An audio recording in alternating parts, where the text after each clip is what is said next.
Saludamos al licenciado Fernando Villavicencio, asambleísta, presidente de la Comisión de Fiscalización. Licenciado Villavicencio, ante todo, para aclarar el panorama, antes de entrar en materia, por allí conocimos algo de que usted habría sido propuesto para convertirse en candidato para la alcaldía de Quito. ¿Alguna decisión se ha tomado en este sentido, ya sea directa, aceptando la candidatura, o relacionada, pues se ha especulado con un eventual retiro suyo de la asamblea?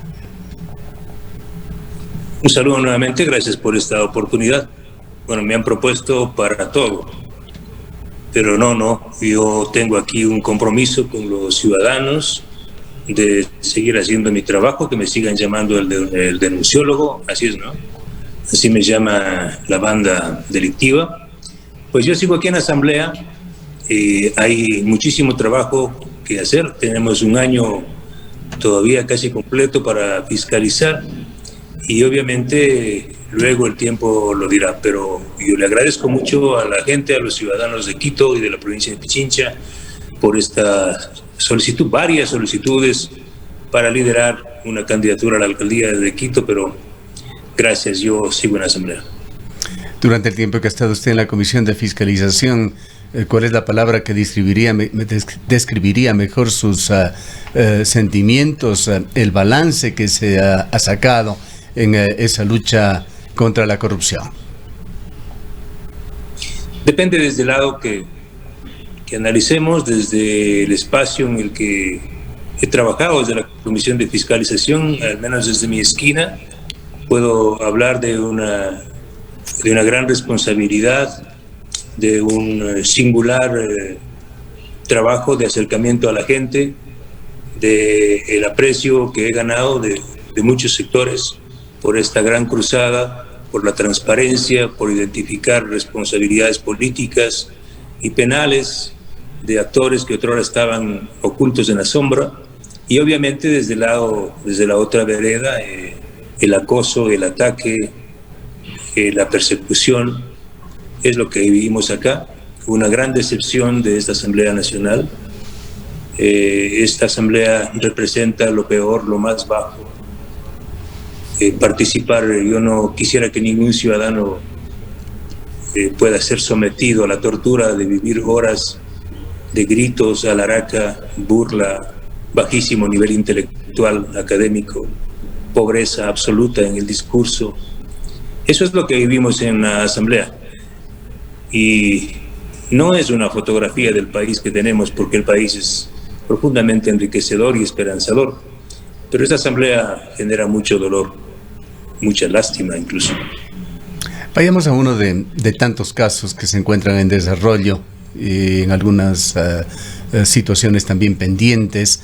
La fiscalización que se hace a Coca-Cola Sinclair, y allá hay un papel que usted ha cuestionado del actual ministro de Energía, Javier Vera, quien debe responder a una solicitud de la Comisión de Fiscalización sobre un conflicto que existiría entre SELEC, Sinohidro y la fiscalizadora.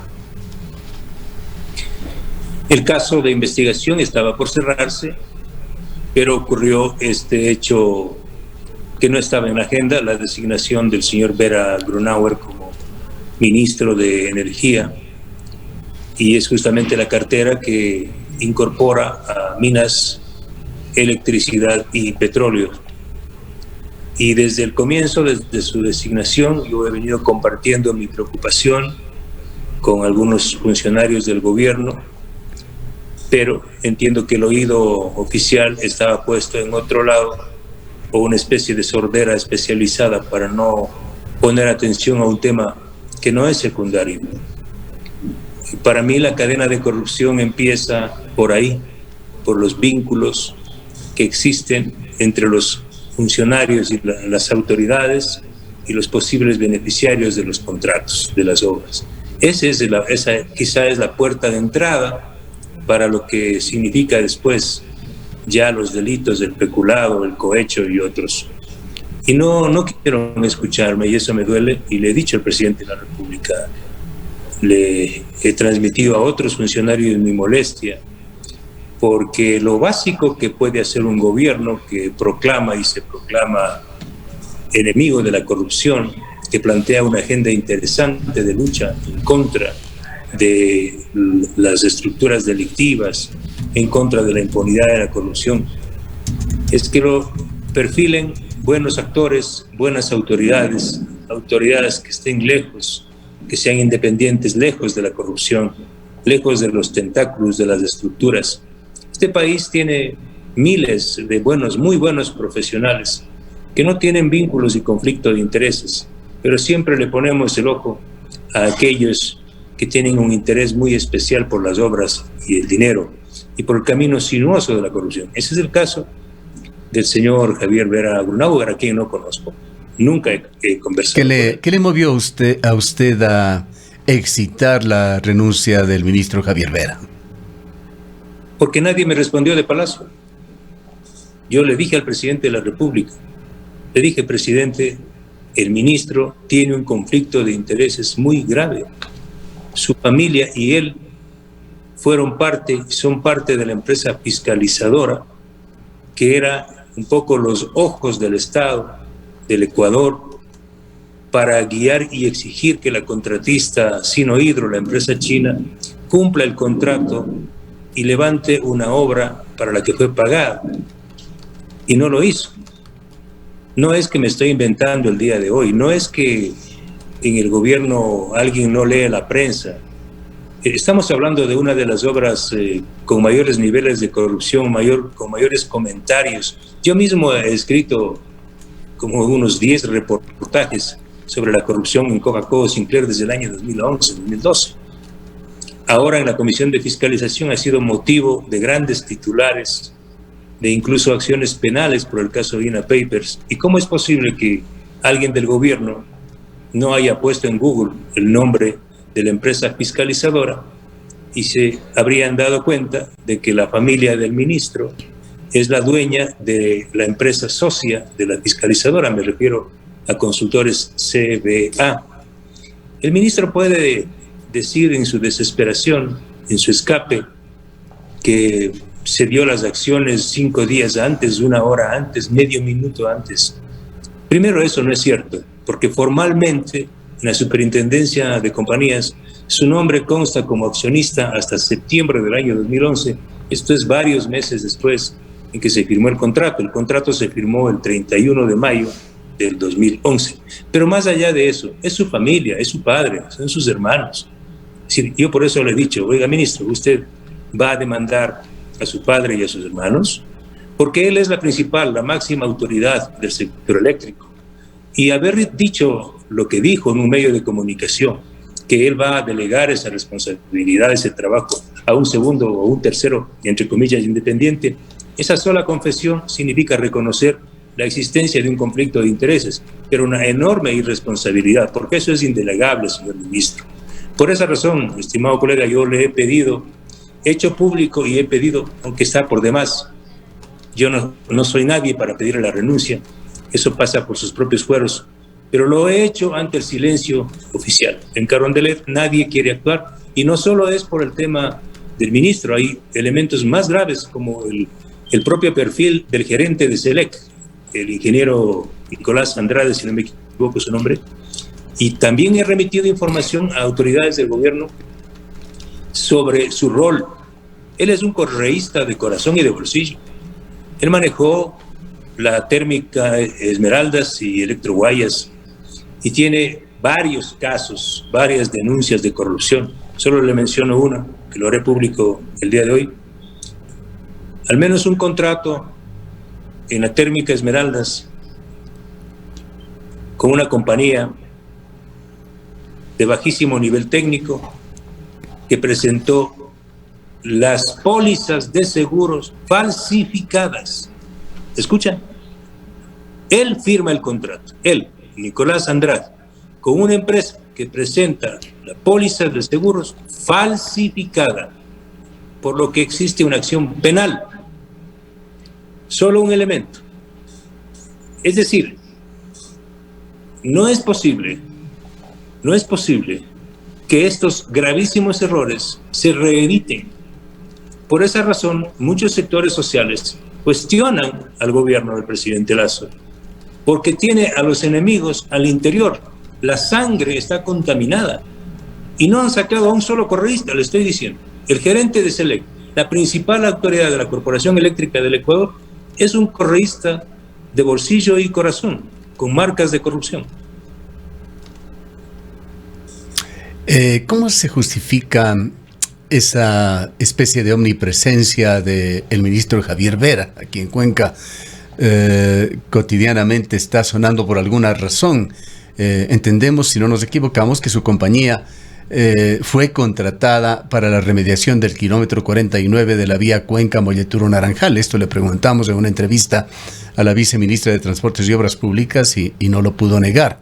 Por otra parte, como viceministro, hace algunos meses, cuando se iniciaba esa gran polémica con respecto a la consulta de Cuenca y la protección de la zona de Quimsacocha, el viceministro, en una revista de minería, aseveró que Quimsacocha era uno de 3 proyectos mineros que se iban a iniciar ya en la fase de explotación aquí en Ecuador.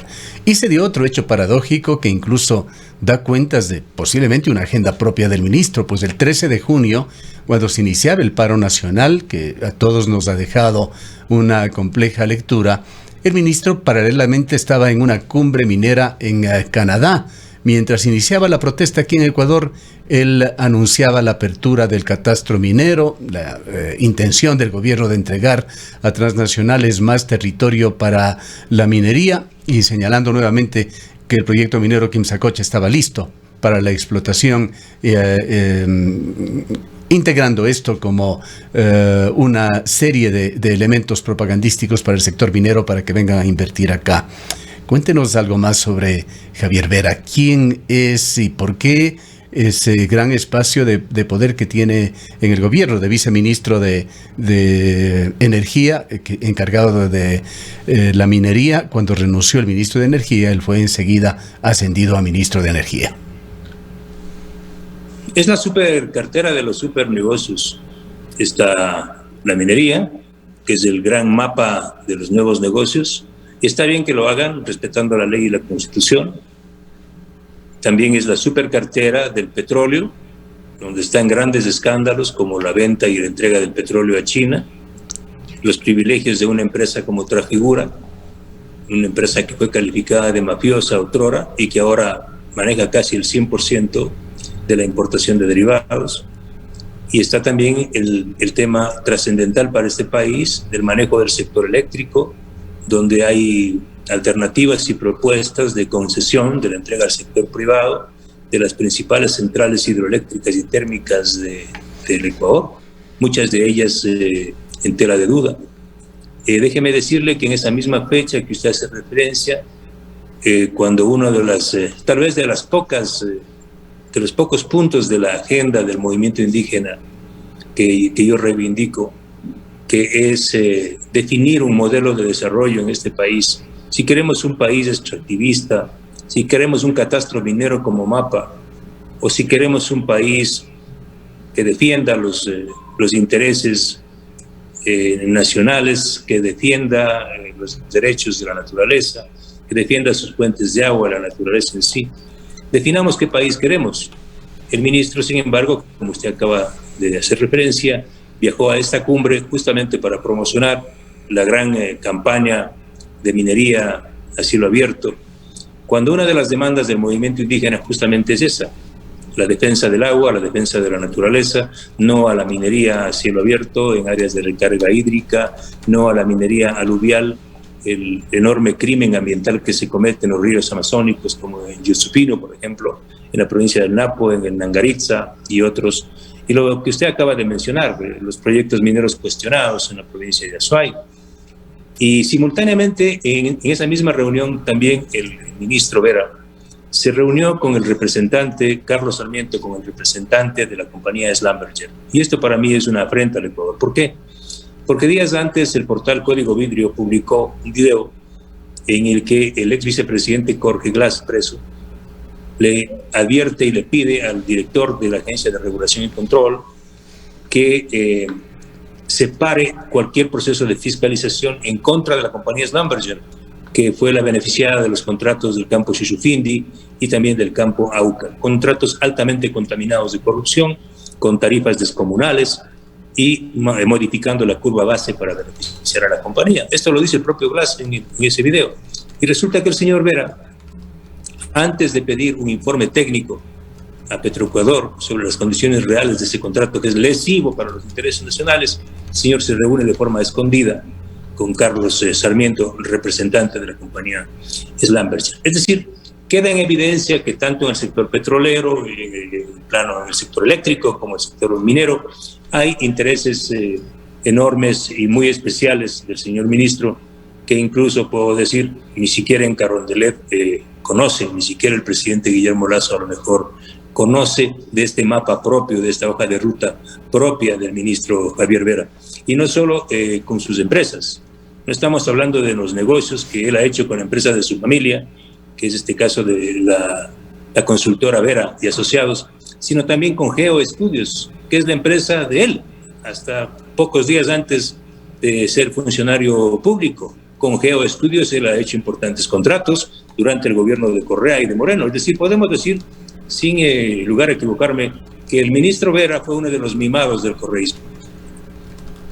Ahora, ya sea por acción o por omisión, pues usted dice a lo mejor el presidente ni sabe, el presidente Lasso tiene una responsabilidad en todos estos temas alrededor del ministro Vera. Por supuesto, yo puedo hablar por mí. Yo soy un legislador, nunca he estado aquí, es la primera vez, no tengo una bancada, soy solo y a mí nadie me va a callar. Yo no estoy aquí para servir a ningún grupo, a ninguna transnacional, sino para servir a mi país. No tiene, perdóneme que le pido una aclaración en esto, ¿no tiene usted o no siente apoyo en los otros miembros de la Comisión de Fiscalización? Esta es una asamblea del silencio. Mire, le voy a poner un ejemplo. Lo que el otro día pasó aquí, que yo mismo levanté mi voz de coraje e indignación, cuando una legisladora enferma, agredida, que casi pierde la vida en un sospechoso accidente de tránsito, denuncia con documentos y con audios que hubo una persecución brutal, amenazas contra su integridad física y psicológica. Me refiero a la colega legisladora Gisela Molina de la provincia de Cotopaxi. Cuando ella desesperada me llamó los días del paro a pedirme ayuda y auxilio, y yo tuve que pedir al gobierno que le den protección policial, porque la perseguían en el sector rural de la provincia de Cotopaxi para obligarla a votar a favor de la destitución de Guillermo Lasso.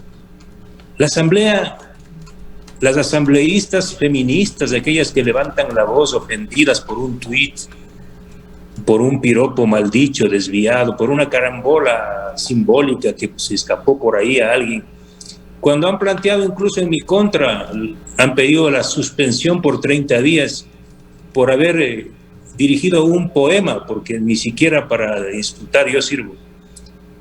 Esos mismos sectores de la asamblea han guardado absoluto silencio. ¿Usted cree, amigo, compañeros, amigos que no me escuchan, usted cree que esta asamblea tiene la talante ética, la dimensión política, sí, y moral para pedir que se investigue estos casos? No. Acaban de cambiar la medida cautelar, de otorgar la libertad al narcotraficante Leandro Norero. ¿Usted cree, ecuatorianos, ustedes creen que los socios de Leandro Norero en la Asamblea Nacional, los amigos de los narcotraficantes, van a pedir que se investigue? ¿Usted cree que el correísmo, que está interesado en tapar y echar toneladas de cemento y silencio sobre el caso Coca-Cola Sinclair, va a pedir la investigación de Vera Grunauer? No, señores, aquí actuarán juntos. Ya van a ver quiénes estamos en la otra orilla. Yo no respondo a ninguno. Vayamos a otro punto, licenciado Villavicencio, punto coyuntural de trascendencia, de enorme importancia para el país, la ley de comunicación. Hablamos el pasado viernes con el director de Fundamedios, César Ricaurte, y le ha exteriorizado gran preocupación sobre el tema, la ley de libertad de expresión, con un nombre bastante más largo, que impulsa el gobierno nacional. Aparentemente no se aprobará el informe de mayoría posiblemente será desechado. Esta mañana lo ha dicho Bruno Segovia, nos ha dado su certeza de que en la Asamblea se aprobará el informe de minoría, lo que significará de alguna manera un retorno de la ley de comunicación correísta, incluso reforzada en algunos aspectos. Bueno, no, el retorno nunca se fue. Lamento mucho que legisladores como Bruno Segovia, que a lo mejor ni siquiera han leído el informe de minoría y peor el de mayoría, vayan a votar. Bueno, le aclaro que él no va a votar. Él ha dicho que no va a votar, pero que es su certeza de que eso se aprobará por la nueva mayoría que está funcionando en la Asamblea. Bueno, entiendo que no va a votar porque no estará en el país. Pero su corazón está con una ley mordaza, con una ley de silencio, con una ley inspirada y ratificada por aquellos que distribuyeron las frecuencias a su antojo, que constituyeron monopolios, como el caso del Fantasma González, como el caso del exalcalde Yunda, que parece que va a volver de candidato. Es decir, con esa ley, y esa ley que quieren perpetuar y amplificarla y modificarla y mejorarla, esa ley mordaza, esa ley silente, ellos, los autores y coautores del estado de propaganda, los que incautaron los canales de televisión para hacerlo parte de un monopolio público e intoxicar a la sociedad. Ellos, los que rompían los sábados del periódico, ellos, los que enjuiciaron periodistas, en mi caso, por haber publicado supuestamente información reservada. Ellos, los que en su gobierno vieron velar a varios periodistas, ¿sí? Como el caso del colega periodista que fue asesinado durante el gobierno de Correa. Ellos que silenciaron medios, ellos que allanaron medios de comunicación, ellos son los que hoy levantan la voz para oponerse a un proyecto de ley sensato que presentamos conjuntamente con la colega Marjorie Chávez, y que este proyecto recibió el apoyo del proyecto oficial y de otros legisladores que le permitieron constituir y construir una alternativa para defender el derecho de los periodistas y de los medios a existir en una sociedad medianamente democrática. Pero allá, aquellos que quieren volver a la época del silencio, a la época del control vertical, al dominio absoluto del poder. Para cerrar, licenciado Villavicencio, ¿cómo mira usted el desarrollo de las mesas de diálogo que continuarán en esta semana? Bueno, yo no tengo ninguna expectativa mayor de que los líderes del movimiento indígena, y me refiero con presión a los líderes del movimiento indígena, tengan interés serio en que estas mesas expongan o generen resultados positivos. Ellos son parte de una acción de conspiración, y luego del diálogo, más o menos 3-5 meses, volverán a intentar conspirar desde la Asamblea y desde la calle.